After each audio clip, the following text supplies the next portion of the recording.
Old Man Winter finds a spring home in Toronto. And Hollywood loses an icon. Humber News starts right now.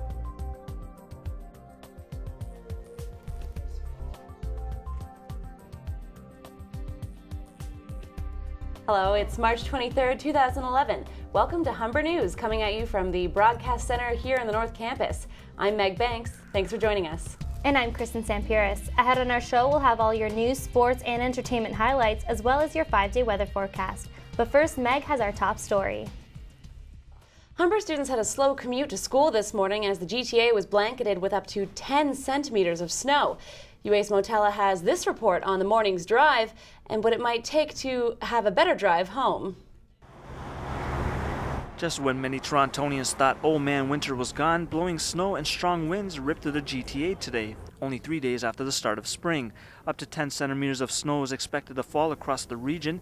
Those on their morning commute to work and school face slippery conditions and slow traffic. Sergeant Brian James, a traffic response unit manager for 23 Division, says today's weather is like the first snowfall of the year and drivers have to readjust their driving patterns. During the winter time, drivers get used to driving in poor weather and they're used to it and automatically slow down. Now, for the past week or two, they've been driving like it's springtime again and they have to readjust their driving behavior. Many Humber students were stuck in the morning rush hour traffic, while others did not appreciate Mother Nature's cold comeback. I don't like it.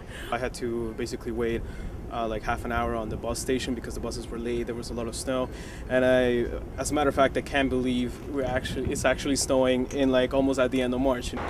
The snow is expected to taper off by tomorrow, but the temperatures will remain cold. However, drivers should take precautions no matter what the weather conditions may be. UAce Motella, Humber News. Federal opposition parties are lining up to bring down the Conservative government over the budget. Liberal leader Michael Ignatieff announced today that he'll table a motion to defeat the government. NDP leader Jack Layton said yesterday the budget falls short of what the party would need to keep the government afloat.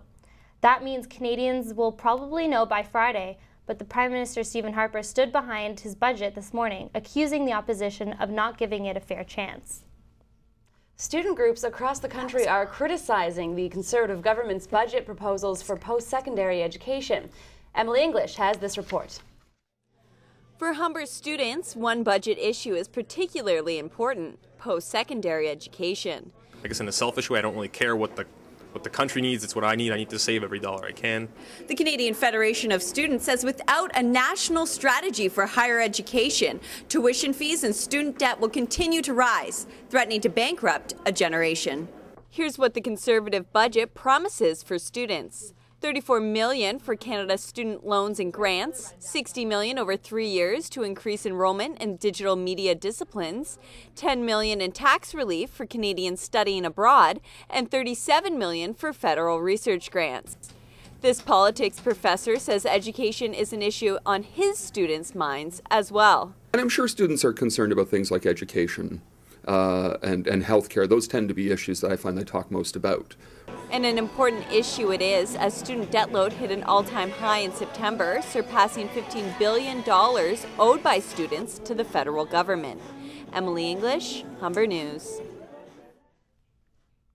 It's day 3 of the public hearings over the fate of proposed nuclear reactors in Darlington, Ontario. The hearings are meant to assess the environmental impact of adding 2 new reactors to the plant, 70 kilometers east of Toronto. Yesterday's meeting was delayed by 4 Greenpeace protesters who chained themselves to a table. They're asking for a delay in the process until the nuclear plant in Fukushima, Japan, is brought under control. Ontario Power Generator, the company that owns Darlington, refused the request. They expect the hearings to finish April 8th. The Ontario Court of Appeal has established a right to privacy of personal information stored on work-issued computers. A Sudbury High School teacher was charged with possession of child pornography after a school computer technician found nude photos of a student on his school laptop. The court says the teacher should have expected his personal files on the computer to remain private. The architecture of Highway 407 says an additional $1 billion can be returned to Ontarians if the government is willing to act. Jody Palmer says money can be returned by reducing tolls and property taxes on the $3.1 billion privatization.